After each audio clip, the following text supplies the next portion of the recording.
Então, beleza. Vamos falar de contabilidade? Vamos. Vamos começar então pela Tex. A ideia principal da Tex era fazer esse escritório de contabilidade, seguir nessa área fiscal, gerencial, não era? Não, a Tex, quando a gente criou ela, a ideia não era fazer a Tex Intel ser um escritório de contabilidade.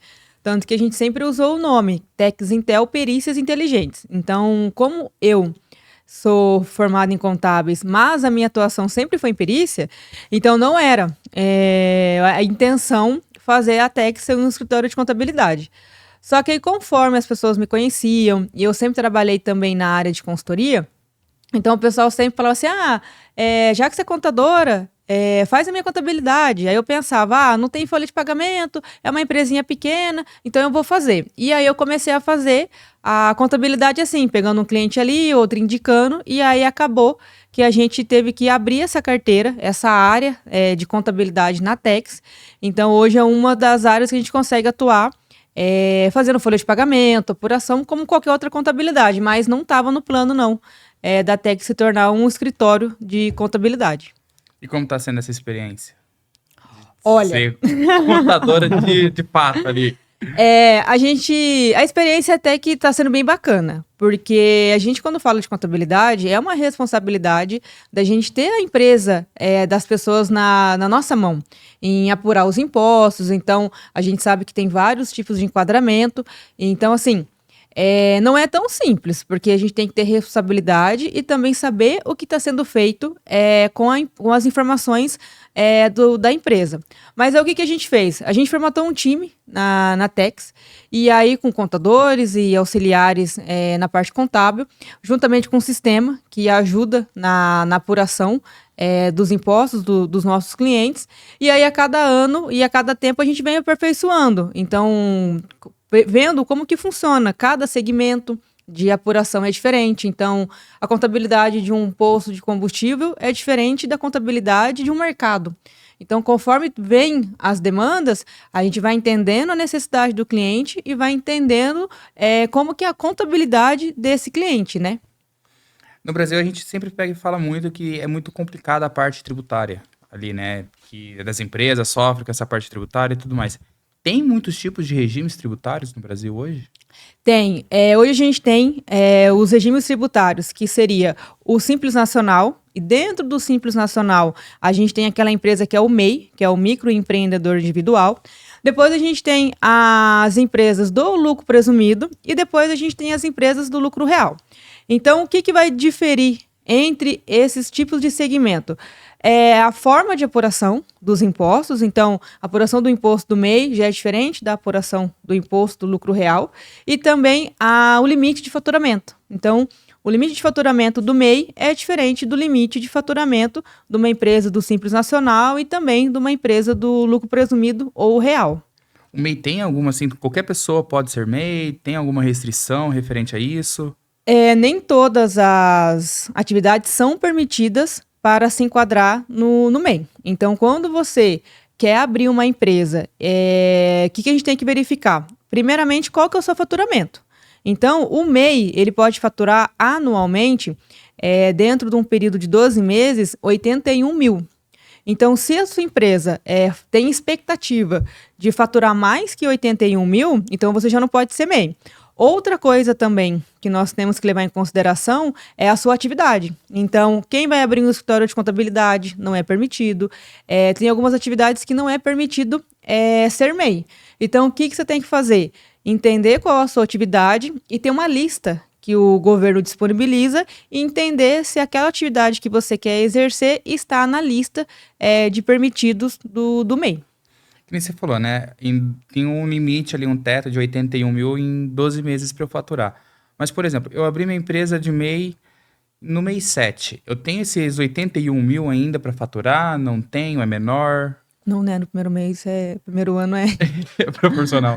Não, né? No primeiro ano é proporcional, né? Primeiro ano proporcional e depois os 12 meses consecutivos. No primeiro ano, ele é proporcional. Então, ele não vai ter direito aos 81 dentro daquele tempo que ele abriu. Então, se ele abriu no mês 7, então no mês 7 até o mês 12, ele vai ter o proporcional os 81. O próximo ano que ele vai ter direito a faturar os 81 mil. E é importante a gente falar sobre essa questão do faturamento, porque tem algumas pessoas que não sabem dessa diferença, dessa proporcionalidade que existe durante a abertura, quando você abre o MEI. Então, o pessoal leva em consideração, é 81 mil que eu posso faturar, mas não, você tem que estar de olho no primeiro ano, porque senão você pode estar extrapolando ali o limite, e se você extrapolar, você vai ter que pagar ali a diferença do imposto, porque ele vai sair do MEI, e ele vai para um Simples Nacional, e aí você vai ter que pagar o imposto dessa diferença, e o governo não vai perdoar, né? Ele vai querer essa diferença e vai querer com juros e multa. Até essa eu acredito que seria uma das importâncias de você ter uma contabilidade certa, né? De um escritório de contabilidade que te forneça essas informações. Porque assim, é muito importante a gente colocar que a empresa tendo a contabilidade mais em dia possível, ela vai conseguir o quê? Entender como que estão os números da empresa, ela vai ter gestão e, principalmente, ela não vai ter problema com a receita. Então, se acontecer dessa empresa ser fiscalizada, então ela vai ter lá todos os documentos, vai poder apresentar, ela vai estar com a sua contabilidade em dia, vai estar com os impostos apurados, tendo o pagamento desses impostos, então ela pode trabalhar tranquilamente, sem problemas, e o mais importante, ela não vai ter o auditor ou a receita ali federal na porta da empresa. E a gente fala sobre simples, e o nome diz simples, mas ele realmente é simples ou ele é um pouco mais complicado? O Simples Nacional, como você falou, só tem o nome de Simples Nacional, porque o Simples, né, na verdade ele não é simples. Então, assim, em regra geral, o Simples Nacional, ele é um pouco mais fácil, porque na hora de você apurar os impostos, ele é a partir do faturamento que a sua empresa tem. Então, existe um sistema do governo, onde a gente lança o faturamento e ali ele já faz os cálculos devido às faixas. Mas quando você começa a estudar o simples, ele não é tão simples. Por quê? Porque vai depender do tipo de serviço que você tem. Vai depender qual é a faixa de faturamento que você tá. Então, não é porque, dependendo da folha de pagamento que você tem. Então, a gente tem dentro da folha o fator R. Então, isso, dependendo do índice, a porcentagem que der do fator R já vai implicar em qual anexo que você vai estar no Simples Nacional. Então, assim, às vezes você vai ver, tem um mercado que ele tem 5 funcionários, ele conseguiu estar enquadrado no anexo tal. Aí, às vezes, um outro mercado, mas ele tem lá 30 funcionários. Ele talvez não vai estar no mesmo anexo desse primeiro mercado, porque a folha dele já é maior. Então, assim, tem que estudar muito e entender muito como que é o seu cliente. Porque na contabilidade a gente não consegue colocar uma proforma. A gente não consegue aplicar. Tem uma regra geral? Tem. Tem uma legislação? Tem. Mas existem alguns detalhes de cada cliente.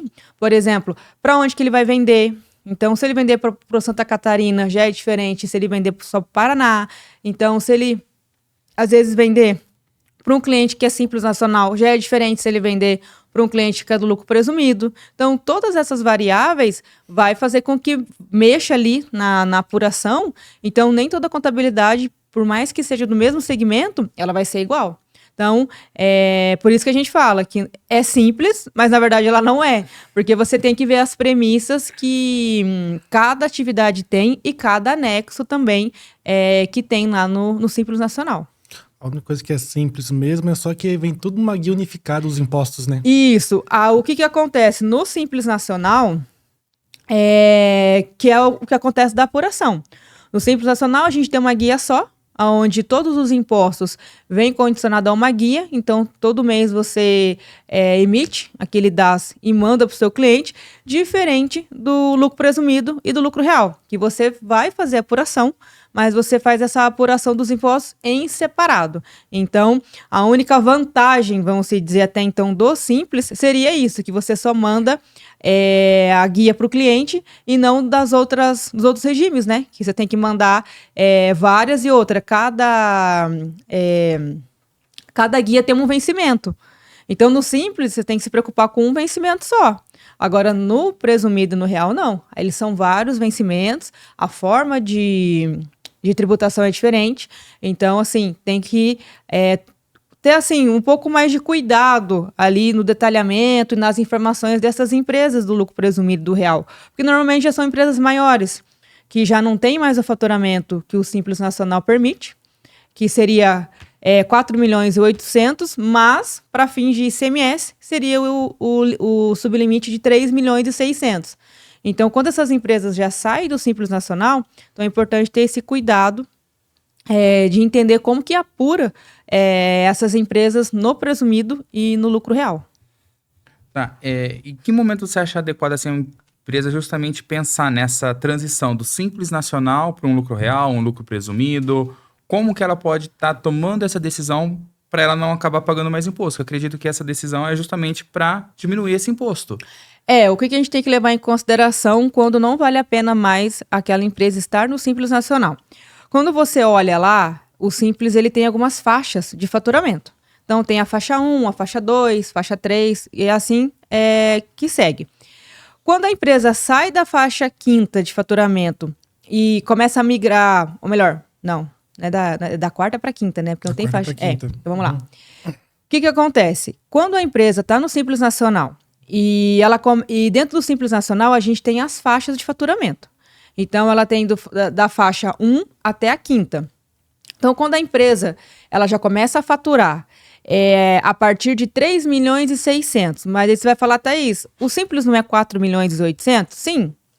O faturamento limite do Simples, ele é 4 milhões e 800, mas para fins de tributação do ICMS, o limite é de 3 milhões e 600. Então, quando a empresa passa a faturar mais que 3 milhões e 600, é um pouco confuso, mas ela vai continuar dentro do Simples Nacional, só que o ICMS vai vir dentro da guia do Simples Nacional. Então, ela continua sendo um Simples, mas ela vai ter o adicional do ICMS. Por quê? Porque ela passou o faturamento dos 3 milhões e 600. Por exemplo, uma empresa que faturou 4 milhões e 100 nos últimos 12 meses. 4 milhões e 100, ela está dentro do limite do Simples Nacional de 4 milhões e 800, só que ela vai pagar um adicional de ICMS, porque os 4 milhões e 100 passou do sublimite de 3 milhões e 600. Quando começa a fazer essa conta, aí já não vale mais a pena a empresa estar no Simples Nacional. Então, aí o que você tem que fazer? Um planejamento tributário. Você tem que colocar um estudo, fazer um estudo na sua empresa e entender quais são as receitas, quais são as despesas e colocar essas informações dentro do regime do lucro presumido. E também colocar essas informações no lucro real, para que a gente consiga entender como que a empresa ficaria de apuração no Simples Nacional, no lucro presumido e no lucro real. Lógico que, além desses cenários que a gente consegue colocar ali da empresa, a gente também tem que ver se a empresa tem algum diferimento de ICMS, se ela tem alguma isenção de alguma coisa, se ela tem algum incentivo fiscal. Às vezes, se ela trocar o fornecedor de estado ou o cliente que ela vende, também pode o estado que ela mudar. A compra. Então, tudo isso é premissas que ela pode colocar para fazer com que, como você falou, tentar diminuir os impostos dessa empresa. Você falou bastante sobre o lucro real. Assim, qual que é um ponto, uma diferença boa que o lucro real lhe fornece na sua empresa? O lucro real, para a gente entender, o Simples Nacional, a gente consegue apurar ele através do faturamento. O lucro presumido, também, a gente faz através daquele valor que a gente teve de receita e apura os impostos. O lucro real, a gente apura através do lucro. Então, o lucro real, ele te dá, por um lado, essa questão de você conseguir modelar o seu lucro. Porque quanto mais você tem receita, aí você tem despesa, você vai chegar, de regra geral, no seu lucro. Então, o lucro real, ele te dá essa flexibilidade de você conseguir colocar mais despesas para que você consiga ficar com um lucro menor e você tributar os impostos menor. Mas, Thaís, eu posso sair colocando qualquer despesa que eu quero? Não. Então, o lucro real, ele te dá, mas ele te obriga e ele também te exige. Como assim? Existe na lei algumas despesas que são dedutíveis do lucro real, mas nem tudo de despesa que uma empresa tem é dedutível do lucro real. Então, o que a gente tem que fazer? é entender quais são as receitas e entender quais são as despesas. E entender dessas despesas quais são dedutíveis para fazer parte do cálculo do lucro real. Aí, a partir disso, você vai começar a entender o quanto que a empresa tem de lucro e aí, assim, entender quanto que vai ser apurado de imposto. Frente a isso, você faz esse mesmo estudo no lucro presumido, mas no lucro presumido não tem essa dedução de despesa. E aí você vai entender se a empresa vai valer a pena ficar no lucro real ou se ela vai valer a pena ficar no lucro presumido. Qual seria a melhor forma de a gente poder identificar se uma empresa seria mais viável dentro do lucro real ou no presumido? Tem alguma característica, chave, algum ramo? Como seria? A maior característica que você vai conseguir entender em qual modalidade, vamos dizer, em qual regime tributário a empresa vai se adequar ou no lucro real ou no presumido, o primeiro ponto que a gente tem que entender é a parte da despesa. Então, quais são as despesas? Por exemplo, despesa com combustível, e é interessante. Algumas despesas que fazem parte da atividade da empresa. Como assim? Aquilo que eu preciso para fazer com que o meu produto seja produzido. Aquele tipo de despesa que eu preciso ter para que eu consiga desenvolver o meu serviço. Então, não existe uma lista prévia de quais são as despesas e quais são os serviços que são dedutíveis ou não. A lei fala o quê? Que é aquilo que faz parte da sua atividade, daquilo que você precisa para poder desempenhar o seu serviço ou desempenhar a fabricação de algum produto. Então, um exemplo que eu posso te citar é flor. Se eu, enquanto contadora, comprar 1.000 volumes de unidades de flor, independente de eu ter comprado aquele tanto de flor, eu vou entregar minha contabilidade. Eu não dependo daquela flor para poder executar o meu trabalho. Então, para nós, ela não é uma despesa dedutível. Agora, vamos pensar no decorador de festa. Uma pessoa que faz casamento, aonde ela precisa daquele produto que é a flor. Porque se ela não tiver a flor, ela não consegue entregar a decoração, né, daquela festa. Ou seja, essa despesa com flor possivelmente poderá ser uma despesa dedutível para ela. Então, cada despesa e cada segmento a gente tem que analisar. Porque às vezes pode ser usada para mim, mas não pode ser usada para outra empresa. Então, por isso que não tem uma lista. Eu gostaria muito que tivesse uma lista e a gente olhasse lá, né? Olha, a garrafa d'água, ela é dedutível. Olha, tal coisa não é, mas não. Mas, Thaís, se acontecer da gente usar a despesa e não é. Então, é o que acontece. Há o entendimento jurídico, há o entendimento contábil da aplicabilidade daquela despesa que você precisa realmente para desenvolver o seu trabalho, para desenvolver o seu produto.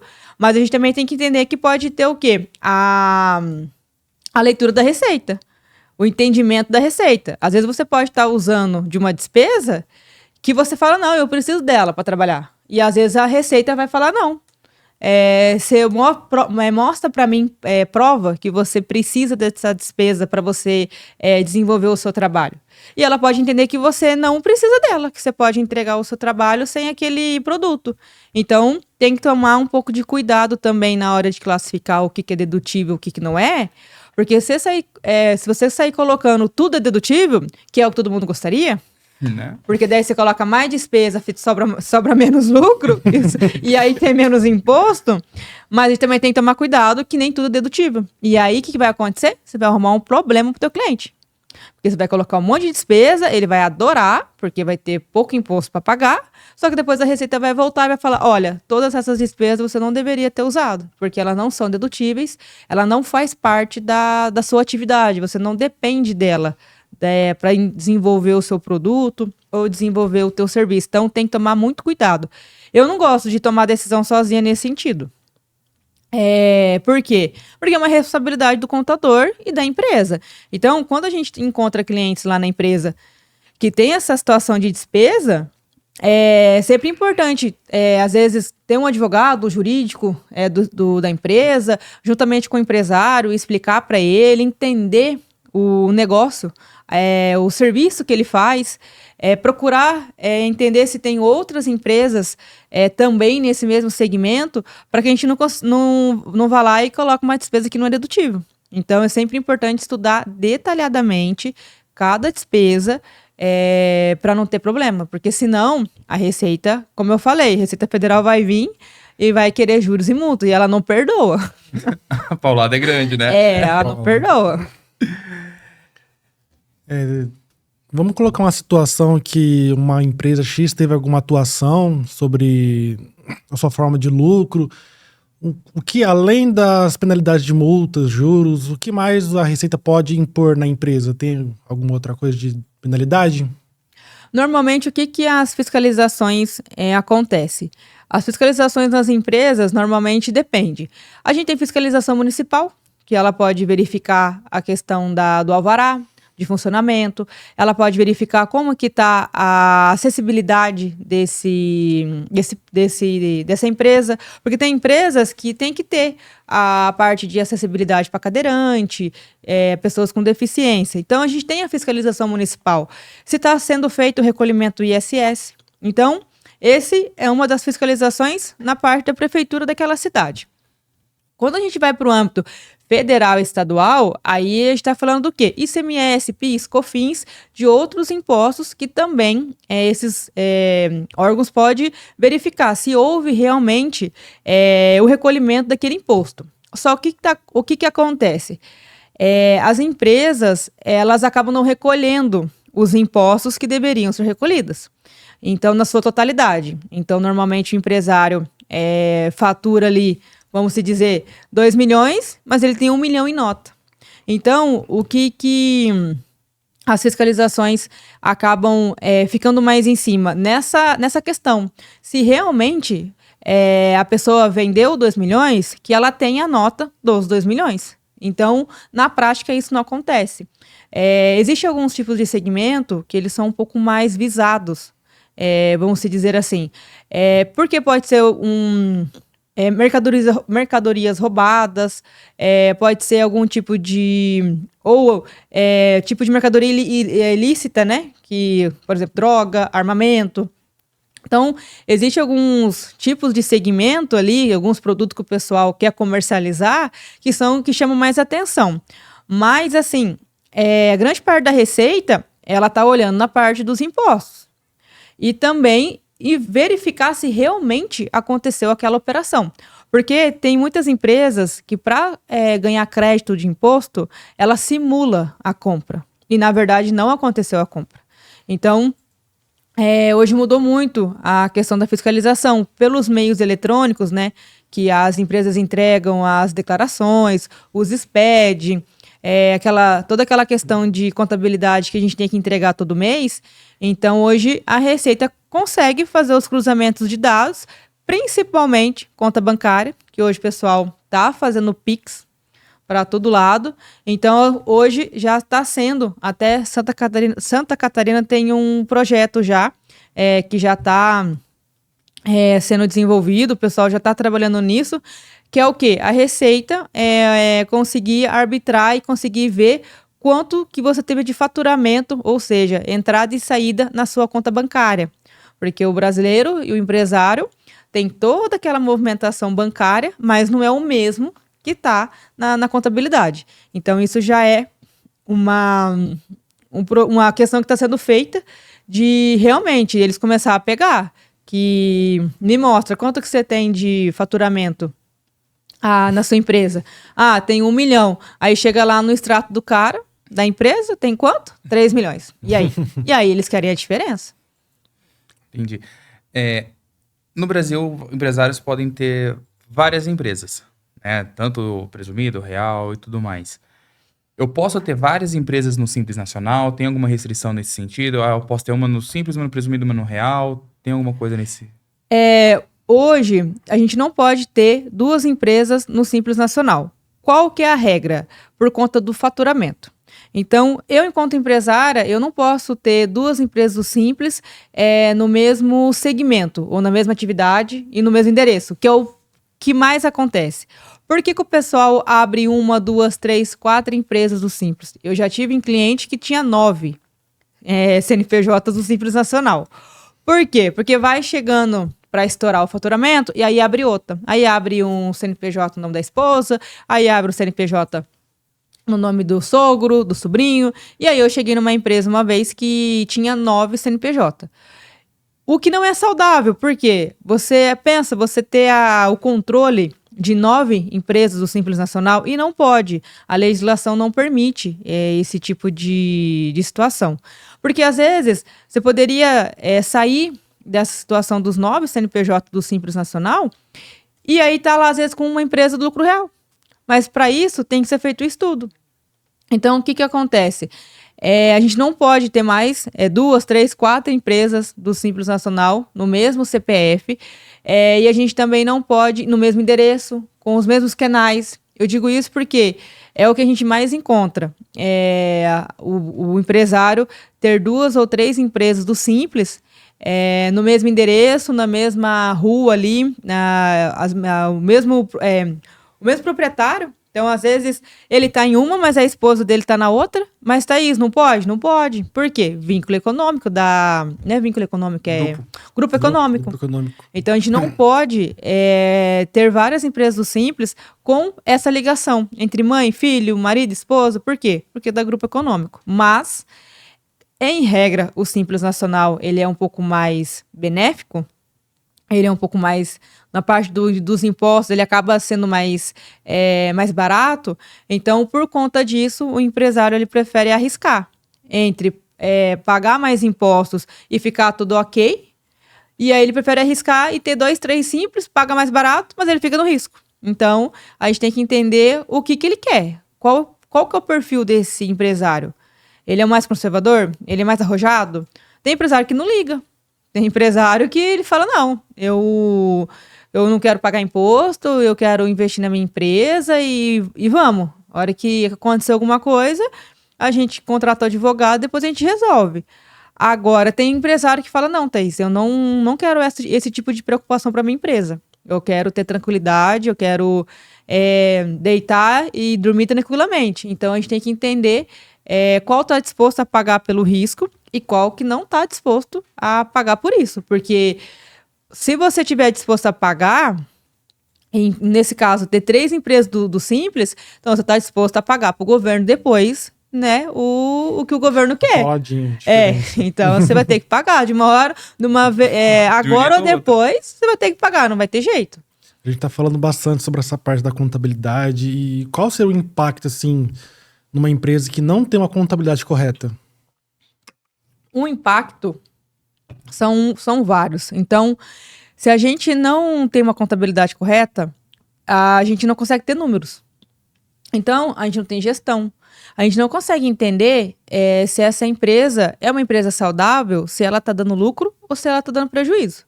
Então, o primeiro ponto é esse. A gente não consegue entender. Aí o empresário fala, mas a minha empresa não vejo lucro, mas a minha empresa, eu não sei se está no vermelho, o que está acontecendo, eu trabalho e eu não vejo resultado na empresa. Mas por quê? Quando a gente vai na contabilidade, a gente não enxerga número nenhum. Por quê? Porque ele acaba não mandando tudo das informações para o contador. Ele acaba deixando grande parte vamos dizer, na contabilidade gerencial dele lá. E os outros impactos que a gente pode colocar, vai chegando um momento, por exemplo, você não consegue apurar os impostos corretamente. Então, você pode ter problema com a fiscalização na parte de receita, porque ela pode entender que você está simulando algum tipo de operação, que a sua operação é fraudulenta. Então, quanto mais a tua contabilidade é bagunçada, mais você vai trazer o fisco para o seu lado. Agora, você pode até, por exemplo, ter caso de ter empresa fechada. A gente tem clientes no escritório que já levou uma multa bem considerável, multa milionária, pelo fato deles entenderem que a empresa não estava de acordo com as regras contábeis. Então, é sempre importante manter a contabilidade. Quanto mais em dia ela tiver, mais você vai afastar o fisco. Quanto mais você tiver bagunçada, sem nota, fazendo transferência, fazendo Pix e fazendo do jeito que você quiser e não informando ela, aí você vai trazer a receita para o seu lado e ela vai querer que você paga para ela e ela vai cobrar. Ela vai instaurar um processo administrativo. Se você não conseguir se defender no administrativo, ela vai levar para o judiciário, mas ela não vai perder. Ela não vai deixar de ganhar porque ela entendeu que você vendeu, ela entendeu que você faturou, que você ganhou dinheiro e ela vai querer a parte dela, porque a Receita e o governo é o nosso sócio. Então a gente tem que pagar a nossa parte para ele, né? Então, que nem você falou, né? Aí tem a defesa, a Receita Federal entendeu que eu não realmente vendi aquilo que eu declarei que vendi ou não comprei aquele material. Que documento eu tenho que apresentar para ela falar realmente essa nota é verdadeira, realmente ocorreu essa transação? Como que eu posso me defender disso? Quando acontece essas questões de fiscalização da empresa, normalmente é sempre acompanhado de denúncia. Então, ou um concorrente ou alguma coisa aconteceu para que fosse feita a parte de denúncia para que chegasse até a Receita. Ou pelo fato deles estarem fazendo um trabalho de fiscalização recorrente e fazendo com que você apresente os documentos para provar se aquela operação aconteceu ou não. Como que a gente prova para a Receita Federal ou até mesmo a estadual se aquela operação, aquela venda ou aquela compra ocorreu? Primeiramente, nota fiscal. Então, hoje, qualquer serviço, qualquer produto que você comprar ou fornecer, a gente já tem a nota fiscal eletrônica. Então, nota fiscal daquele produto, o comprovante de pagamento.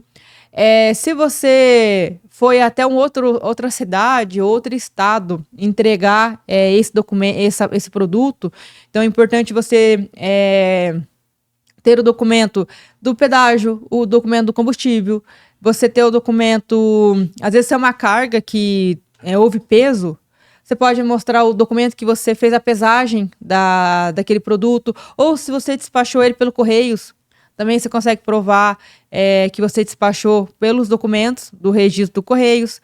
Então, você tem que trazer vários documentos para você mostrar que, por exemplo, a parte da saída de caixa, que realmente aquela venda aconteceu, você recebeu o valor na sua conta, aí você apresenta também o extrato bancário, com o comprovante que você recebeu aquele valor.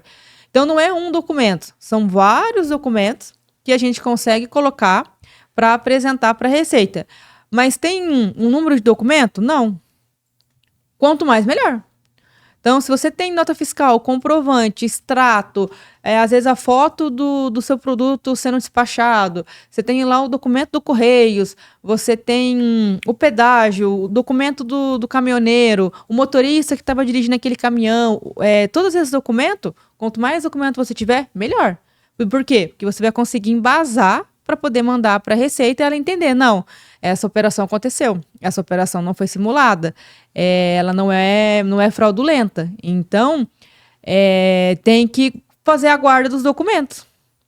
Então, a contabilidade, o que a gente fala para os empresários e que a gente lá na TEC sempre incomoda os donos das empresas é ter a conciliação em dia. Só que o que acontece? A maioria das empresas não tem. E aí, quando vem uma fiscalização como essa, acaba que não tem a documentação para mandar para a Receita. E aí, são coisas que eles pedem de anos atrás. Então, a gente está em 2024, eles não vão pedir de agora. Pedem coisas de 21, 22, 23. E aí? Tem empresa que às vezes vai ter, mas a maioria das empresas não tem. Então, por isso que é ideal. É chato, não é simples, fazer essa guarda de documentos, fazer a conciliação de entrada por entrada, saída por saída, mas é necessário, porque daí o dia que a Receita pedir esses documentos, você apresenta e tá tudo certo. Apresentou, manda lá para eles pelo sistema deles, eles vão avaliar e segue o jogo. Agora, se você mandar os documentos, ou melhor, nem mandar, aí você não conseguiu se defender. Aí o que eles fazem? Um auto de infração, que é mais conhecido como a multa. Multa com juros e correção, o que eles acharem. E aí, se você quiser, pode pagar a multa. E se você não quiser pagar a multa, aí, lógico, eles vão para o âmbito judiciário. A gente não indica ir para o âmbito judiciário. É sempre importante a gente sempre resolver as questões fiscal, contábil, né, na parte administrativa. Mas se acontecer do administrativo não resolver, aí a gente tem que ir para o âmbito judicial. Mas nada adianta ir para o judiciário se você não tem documentos. Porque daí vai chegar lá, a sua briga não vai ser mais com a Receita, vai ser com o juiz. Então, você tem que também convencer ele. E se você não tiver documentos, não vai adiantar nada o seu processo. Então, é imprescindível, é muito importante a gente ter a documentação de nota fiscal, contrato, comprovante de pagamento, tudo que for pertinente à operação ali, parcela que foi paga de financiamento, contrato com o banco, tudo que é de pertinente à empresa, a gente tem a guarda. Porque se a Receita pedir, a gente consegue apresentar para eles. E daí não tem problema nenhum. Há muito tempo se fala até que a contabilidade vai acabar, né? Vira e mexe, aparece notícia aí, a contabilidade vai apagar, especialistas aí Tomara, mentira. de sofá dizem a contabilidade vai acabar. O que você acha dessa ideia? Você acha que realmente a contabilidade vai acabar? Ela vai se transformar? O que vai acabar acontecendo? A contabilidade, ela nunca vai acabar. Porque isso é uma premissa que a gente sempre vai ter. Por quê? Porque a gente sempre vai precisar apurar os impostos. Então, o que muda? A forma de se apurar.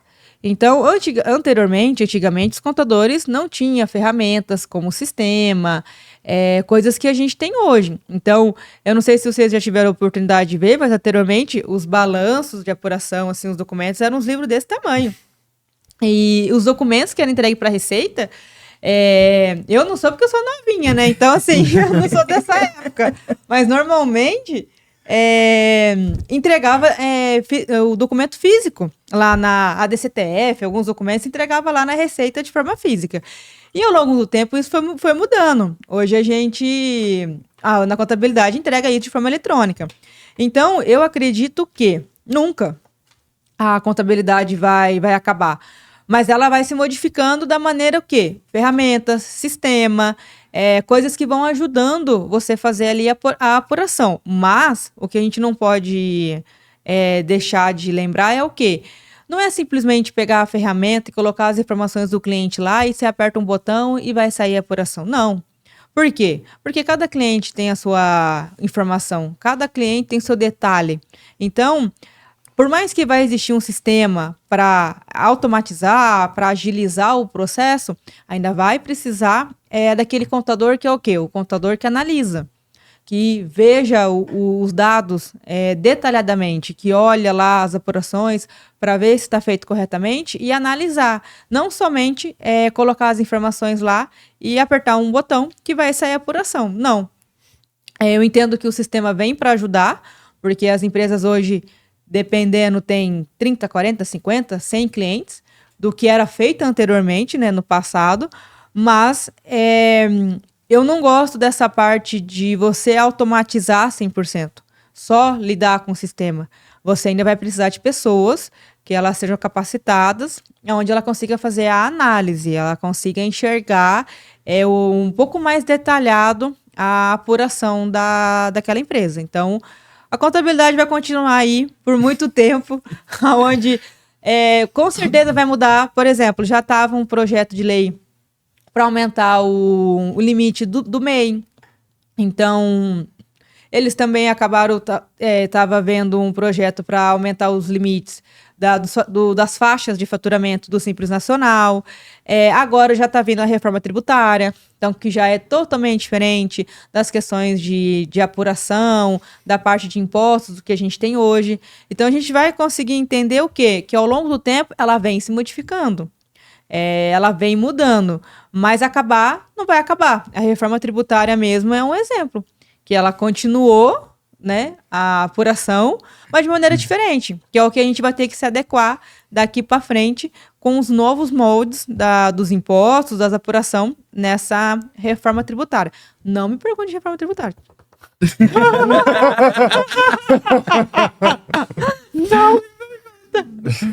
A gente andando por aí, pela cidade que a gente tá, Maringá e tudo mais, a gente vê muito escritório de contabilidade. Qual que é a diferença da Tex perante esses escritórios de contabilidade? Por que eu contrataria a Tex e não o escritório do lado? Vizinho. Por que você ia contratar a Tex? Que a gente é melhor, né? Não.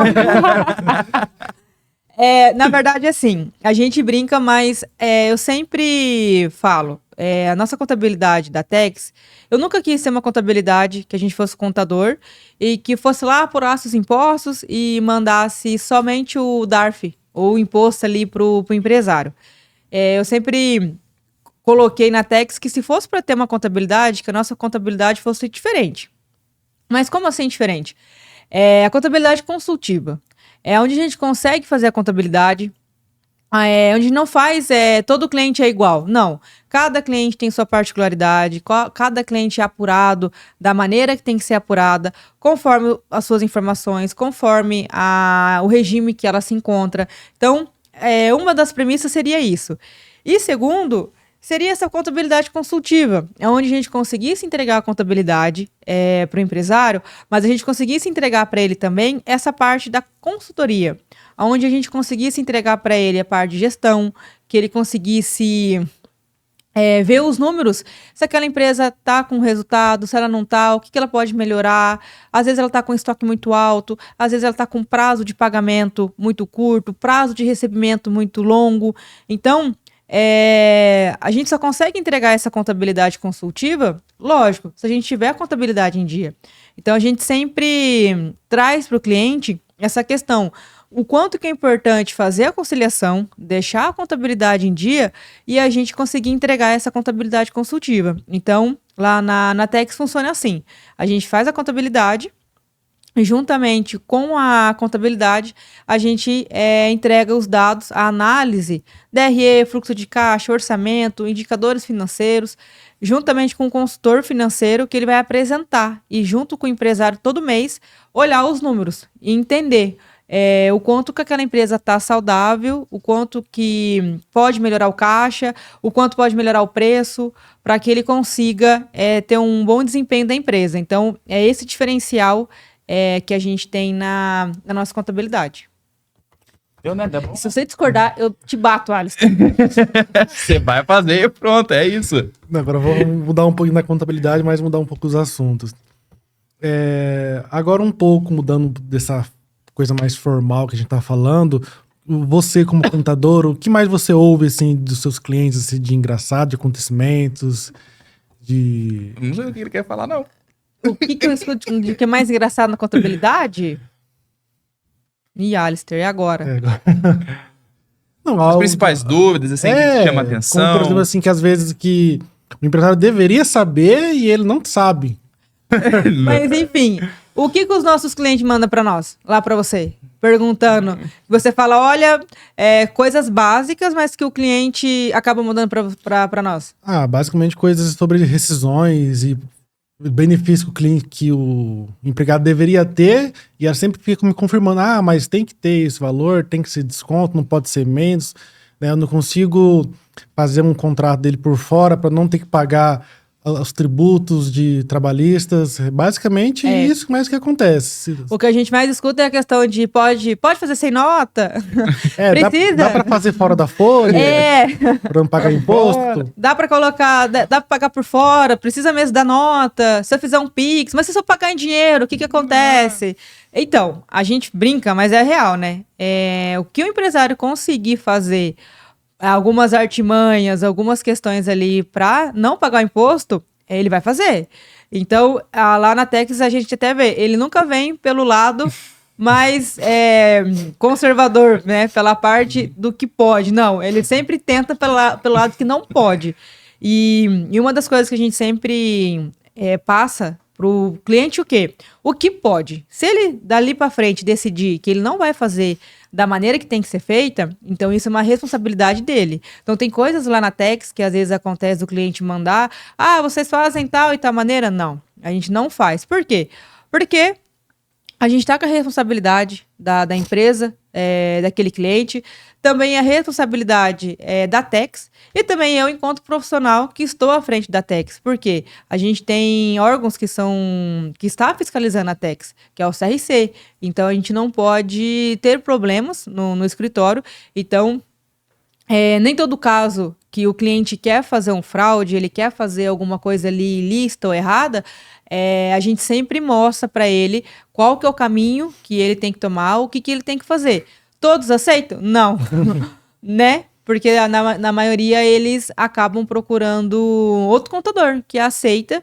A gente não está aqui para falar dos outros profissionais que fazem o seu trabalho, a gente está para falar enquanto Tex, mas a gente não aceita fazer esse tipo de trabalho que a gente sabe que lá na frente vai dar um problema para nós enquanto equipe da Tex. Então, se o cliente vai nos dar dor de cabeça, vai, mas que seja uma dor de cabeça saudável, aonde a gente consiga trabalhar com ele algumas premissas de contabilidade que ele vai mudar, que ele vai fazer a conciliação, que ele vai conseguir pegar mais documentos, mais nota, mas se é aquele tipo de cliente que ele não está disposto a fazer nada, aonde ele não quer fazer, ele não vai trazer os documentos, ele quer apurar de qualquer jeito, você fala para ele fazer de um jeito, ele quer fazer do outro, ele sempre quer fazer o lado errado, ele sempre quer fazer o lado mais ilícito, então não serve e não vai ser cliente da Tex.